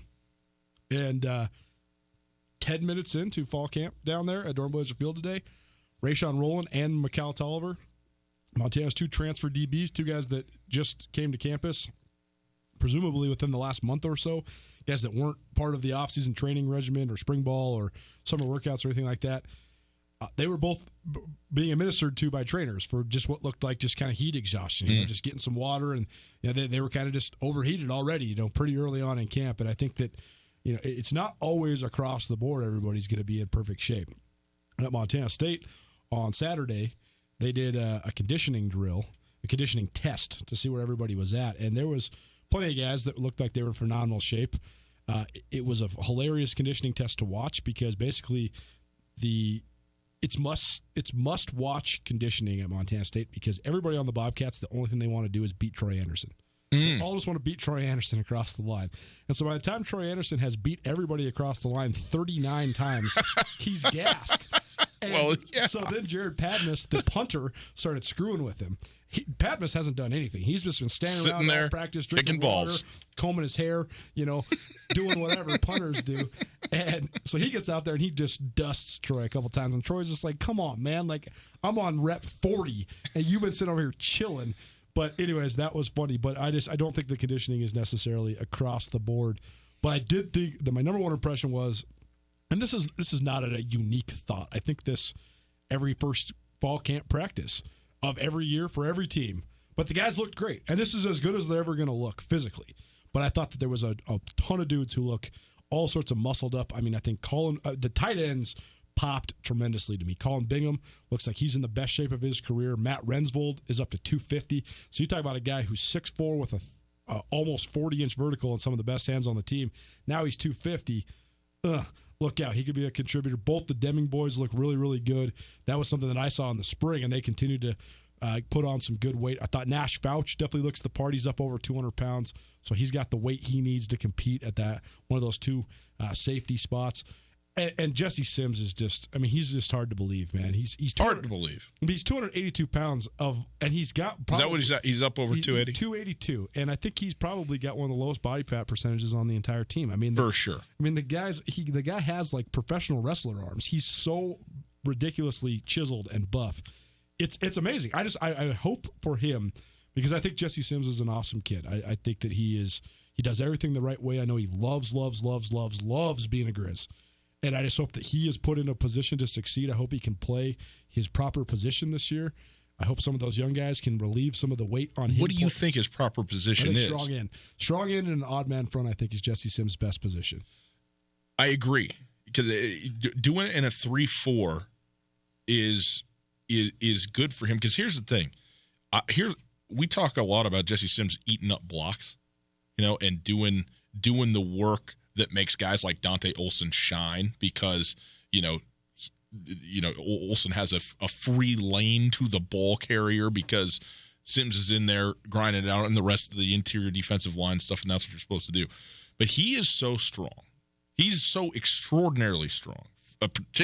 For this level football and as a senior and all that I would really like to see him making progress up the field. Even if whether he's nose, whether he's, strong in and an odd man front, whatever it might be, take a guy and just push him straight up the gut, and collapse the pocket from the inside and that sort of thing. He's strong enough to do that you're never going to do that every play. You're not even necessarily going to do that most. Look, if a guy gets 2 sacks a game, he's a Buck Buchanan Award finalist, right? I mean, you're not going to most plays, are sort of a draw on the lines. And the team, the guy that wins it 10% of the time and never loses is outstanding. And he could be that level on the interior, even if he does play at the nose. I think though that I would like, rather than just eating him up, let's go. You want to go north-south. Let's get up the field, get into the backfield, and wreak some havoc, even if you're still not making the play, forcing the issue, right? Well, totally, and I think that's why if he played strong in, because I mean in this 3-3-5 stack that the Grizz run, it's kind of the same deal as what the Cats run, where it's not only just an odd man front, but it's staggered. So like Bryce Stirk now is playing what they call the 4-eye position in the Cats defense, and everybody in the program talks about how Bryce Stirk is moving to the inside, even though he's still playing end, because the inside guy is the end, because you're playing like basically the 5-6 tech. You're not playing the wide 9. You're not playing outside gap, because the other side, the stand-up guy, the guy who's I guess called the bandit in this defense, or the guy that's called the buck in Montana State's defense, that guy's standing up. That guy has the field, right? When the ball's on the hash, you got the boundary, the short side, you got the field, the wide side. And the field guy needs to be the long guy who can run, but the boundary guy is the guy that can, the strong side, the keep contained guy. So I think that, Sims, even if he bumped out to the quote-unquote end spot, then he's still playing inside, but I think he would have a lot more chance to get upfield rather than having to just wrestle guys and make plays. Right. Make no mistake, Jesse Sims has not made a ton of plays in his career in terms of statistical production, but I guarantee if Dante Olson, if you asked him, hey, what player had the biggest impact on you getting 151 tackles last year, he would say number 37. Well, right in front of the other thing too, though, is because he's gotten so big and so strong. I mean, remember, this kid was recruited to be a tight end, right? He was going to Oregon State to be a tight end. He has you give up something to get that, and what you get is the strength, and what you give up perhaps is a little bit of the speed and maybe some of the burst, some of the get off, and so that's why a pass rushing defensive end, you're right, does not suit Jesse Sims, but to come at it with a little bit of an angle, maybe have more opportunity for some one-on-one situations with an offensive lineman rather than one-on-two. I think could pay dividends, and he can do both, right? I mean, they can move him around. He knows what he's doing on the line, and so that creates some versatility and can give your defense some really good looks. It seems to me to use guys who can do that sort of thing. Tootell, Nuanez, 129 ESPN Missoula, statewide, SWX Montana, worldwide, YouTube television. Ryan Tootell back in studio with me, Colter Nuanez, breaking down a little Grizz fall camp. All right, I've been talking to myself about this stuff for a couple of days, and it's all just mush in my brain. I've already done 2 Big Sky breakdowns and 2 radio shows about it. It's all kind of muddied together. I can't even remember what I said or what I've done. I want to know, what do you want to know from me that I saw over the last couple of days? Give me some questions or some things that you think are pressing that maybe I can give you some impressions on. Well, let me tell you something, first of all, about my impressions. And my impression, when you start to get to this time of year, Colter, you start thinking about this stuff more and more, sort of ruminating on it and considering some of last year and looking into this year. And particularly starting with the transfer on the offensive line that Montana got from Eastern Arizona, from the JC. Moses Mallory. Yeah, Moses Mallory. Thank you. I got some. Let's hear it. Tell me about it. I got a little bit of concern about him. Okay. He's 360 plus. Whoa.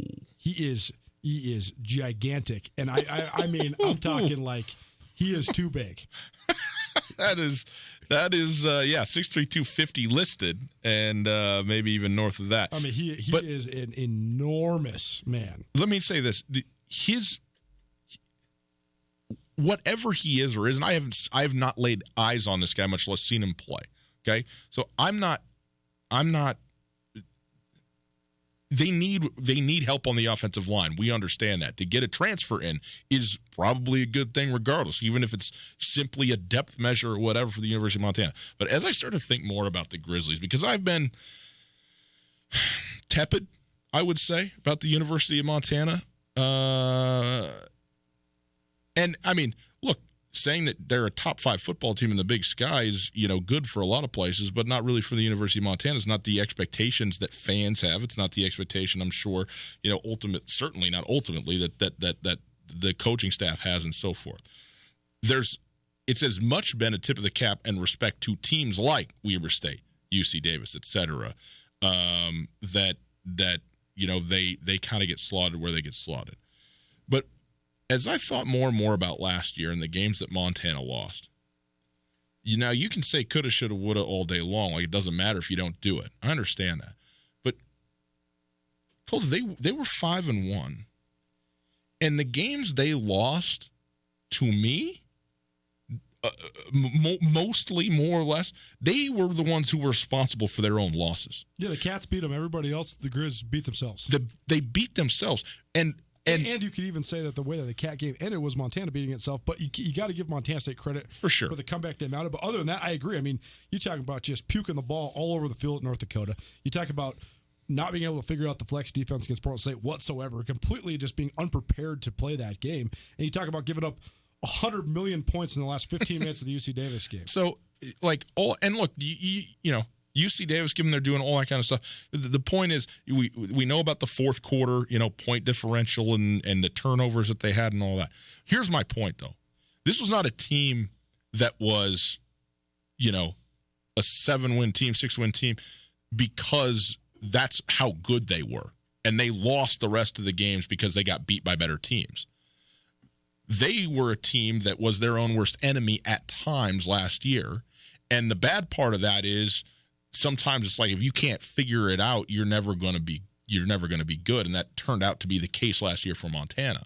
But also the upside of that is even last year when we thought, it's the rebuild and the change of culture and all that kind of stuff, it wasn't a lack of talent. It wasn't a lack of ability. It wasn't a lack of football prowess, for lack of a better way to say it, that kept Montana out of the playoffs. It was themselves. And if you want to carry that forward, and if you want to be optimistic as a Montana fan, if you're a Grizz fan out there, you want to take the best look you can at this season. The way you spin it is this. They were already one of maybe the 3 best teams in the conference last year. You could argue that point from a talent football standpoint. You can't argue it actually, but you could say that there's reason to think that even that the team that was on the field last year had that, and they're better this year than they were last year. They're better this year than they were last year. And if they can figure out how to not do the things that were self-inflicted last year, this is a team, to me, Coulter, that has every potential to be really good. And the more I think about Montana, I just sort of keep turning more and more in favor of or in expectation of them being good to really good this year. And I don't know if they're going to be. I think there's still some really good teams in the Big Sky. They still have to prove themselves and all that kind of stuff. But the more that I just think about this team and where they're at from where they were a year ago, and also the disappointment that was last year, but it wasn't because they just weren't as good as other teams. Like, that's my point. It's not that Montana wasn't as good as the teams or even better than the teams that they played and some of the teams that they lost to. And so when I think about this team this year, I'm going, I think that there is real potential for them to take a significant step forward, certainly playoffs and maybe even, some sort of national discussion level of thing. I'm not talking about national championships and that. I'm just talking about being in a top 15, maybe top 10 type of situation, depending on how things go. Now, we know about the schedule and all that, but that also can work for a team, right? Like, if you have a strength of schedule that justifies, and you win a couple of those, if they beat UC Davis week 1 of the regular season, I mean, look out. Look out. And so that's where I'm at. So, yes, there's my reflections without any information whatsoever to base them on, just my own ruminations. So you tell me, though, when you sit there, you go to Grizz practice today, you talk to Bobby Houck, you see a couple of cornerbacks that are out there drinking up some water, but you've seen both these teams. You're the only person, right, who's probably been to both of these teams' fall camps so far. So when you compare and contrast, you go, well, quarterback, Montana, check. Everything else, what? Well, we're going to get to that. Okay. I carried on too long as usual. In a second, but I gotta reflect on one thing. Yeah. What you said about the dynamic of the Grizz beating themselves and the way that last season fell apart. The sad truth for anybody that's listening to this show in the Missoula, Montana, that's a big-time Grizz fan, is this is not even close to a new dynamic. Montana missed the playoffs in 2010, 2012, and each of the last 3 years.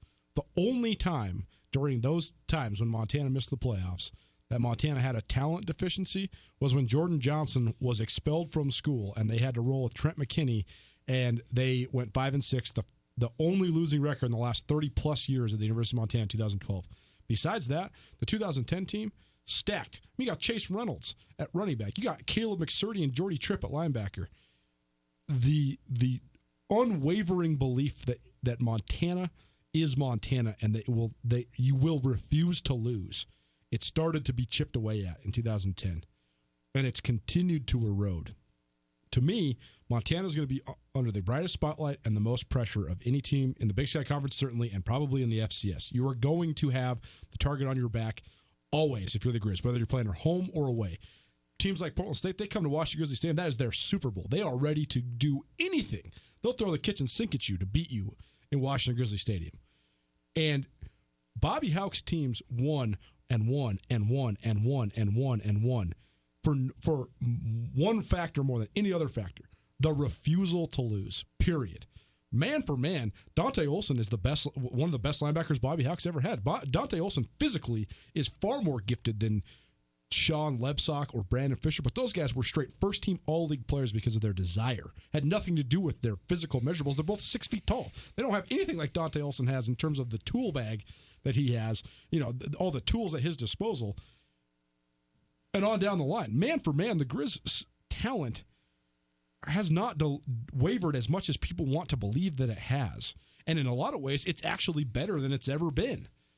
It's the belief. And that's my number one factor for the Grizz is can they remember the attitude that it takes to refuse to lose? And it's the number one issue that's plagued the University of Montana over the last 10 years as well, is the acceptance of mediocrity. Because at the University of Montana, I think you have to have an unwavering dedication to excellence, and that has gone away. And I'm so interested to see if they can get it back. But here's the thing: if that is the thing that's been missing, like him or dislike him or have whatever thoughts you want to have, the absolute best person it seems like you could have found to reinstall that is now the head coach of Montana again. And I can't wait to do a segment with you on it tomorrow because I cannot wait. I want to know if Bobby Hauck's tactics and style work now. I want to know if they work now because they worked then. Do they work now? Okay. We'll see. Comparing and contrasting Montana State right after this. Alpine Touch has been providing you with the distinct seasonings you know and love for decades. Now, Alpine Touch has something to help you unleash the freshness of all the delicious flavors you need to spice up any meal. Check out Alpine Touch's new coarse grinds, unleashing the fresh taste of the garlic pepper or all-purpose seasonings to please any nose or taste bud. Coarse grinds can be purchased by the pound at retail locations around the state or at alpinetouch.com. Use the code ESPN10 at checkout to get 10% off any online order. Alpine Touch, Montana's special spice. We ate a lot of steaks before we came up with the Montana Club's Private Reserve Cut Angus. It's as good a steak as you're going to get. Our Private Reserve Cut Angus is specially cut for us. And with our custom seasoning, it has a flavor that's absolutely incomparable. We're confident that it will satisfy the most discriminating steak customer for an unrivaled steak experience. Real Montana, real food. The Montana Club on Brooks and North Reserve, Missoula. Hey folks, Ryan Tootell here, and I'm with Josh of the Advocates Injury Attorneys. Josh, what are people left dealing with after an accident? Well, quite a few things, actually. We see people that are in pain, they still need to get to work, they need to raise their kids, and now they have to take time to go see doctors and other healthcare providers. They're frustrated with working with the insurance companies and getting the runaround. We'll take on the burden of dealing with the insurance companies so you can get the best settlement possible and get back to your life. Find your advocate online at montanaadvocates.com. There are a lot of lawyers. You deserve an advocate. In Western Montana, we know shopping local matters. And you may think you'd pay more for the quality and customer service that comes with it, but not at Selway Armory. Selway Armory is locally owned with knowledgeable specialists that can answer your questions. In addition to the expertise, though, Selway Armory also has a bigger selection and lower prices than the box stores. When you're in the market for firearms and accessories, save money with the experts at Selway Armory. Selway Armory, 2825 Stockyard Road, Unit E6, and online at selwayarmory.com. No matter how far you may go, there's always one just down the road. Town Pump, who pump it up. Pump it up. Town Pump always has your favorite snacks and drinks. Check out their new item, Big Sky Spiked Seltzers, variety 12-pack cans for only $14.99. Need a snack? Old Trapper 3 1/4 ounce jerky is just $3.99. Town Pump is there for you, right down the road. Town Pump, right down the road. Pump it up. Oh, yeah. Tootell and Nuanez on 102.9 ESPN Radio for Missoula.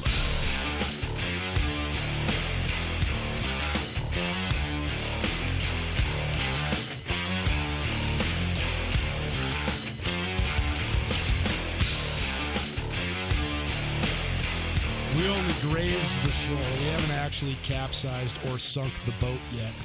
And the captain is back. So we're going to take it into the shop and get it all fixed up. We'll be back. The engine is perfect, man. We're purring along. It's beautiful.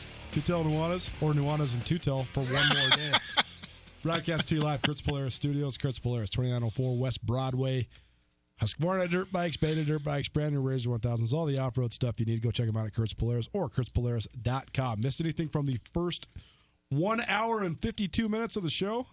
Well, we got you covered. It's available on the podcast, iTunes, TuneIn Radio app, Spotify, or on the station website, 1029ESPN.com. Podcast presented to us proudly by the Wingate by Wyndham Hotel. Let the Wingate by Wyndham make you feel at home even when you're not. We only got a couple minutes, Gus, but you wanted to ask me comparing and contrasting. This is what I want to know.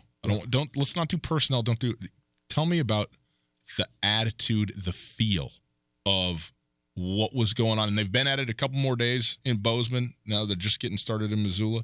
But what was your, like, when you walk out there and you see the dudes running around, see the coaches coaching, what was your feel from what you saw? It's so hard for me because I have such an intrinsic bias about, and it's a huge blinder for me, about the concept of toughness. And it's because of my dad and the way I was raised and the way that we were coached at Big Sky in every sport. Mm-hmm. Toughness and punching somebody in the face is all that matters. And it's not. It's not all that matters in life. And Jeff Choate is such a hard-nosed guy and such a hard-nosed coach, but he's built a program that's not that. He's built a program that's a family program. Love your brothers, where it's all about family. And I think there's a dichotomy there. I really do. I think that, to cultivate fierce competition and have a tough, hard-nosed team, but also love your brother as yourself, it takes a lot. But I think Montana State is almost to that point where they have the balance. And it's not as if this is some revolutionary model. It's the Chris Peterson model. And Chris Peterson has done it phenomenally well at Boise State and Washington. The model isn't new, and the model is probably a great one, but it's hard to hit it. Totally. Right? And then you talk about the Grizz. I mean, those coaches are just so demanding. It is crazy. If you are not perfect, you are getting ripped. It's the military. It's the military. I ran into, I'll leave their name out of it, but I ran into the mother of a player who's a Missoula guy, and I was asking him how her son was liking it, and she said he just absolutely loves it, and all the guys absolutely love it because the guys that are here now, they all realized that the coaches aren't just yelling at me. They're yelling at everybody. And it's not personal. And when practice is over, they're cool. They're really nice, great guys. It's just practice. And I think last year, we saw a guy like Keenan Kern, who's been a great friend of this show. He sort of folded early under Brent Pease's coaching tactics because he thought, does Brent Pease hate me? What's going on? I don't know how to react to just this guy who's just so gruff and so demanding all the time. But then he turned a corner and he sort of reemerged and got some playing time. But now I think all the guys on the squad have realized that it's just sort of the way that it's going to be. And it's one of those deals where if you're not getting yelled at, that's when you should be worried. Because if you're one of the guys not getting yelled at, that means they don't even care about you anymore. I got one compliment from a coach once in my life, and it was the day before I was cut. So, yeah, you don't want that. Exactly. So, but, to compare and contrast, here's the thing. It's so hard to evaluate the two teams because Montana has two guys that throw the ball 10 million times better than anybody Montana State's got. It's just a fact. Yeah. And that makes everything else look better. Yeah, right. But Montana State has, I would say, no less than 15 guys who, if you paraded them off the bus one by one, almost every team in the West would be like, that's a pretty good-looking team. They got some dudes that are just like, whoa. Right. But then the Grizz are looking a lot better physically, too. So we're going to compare and contrast a lot more throughout the upcoming weeks and months. But Ryan Tootell's back and football is back. It's wonderful to be back with you guys. Tootell and Nuanez will be back tomorrow. Thanks.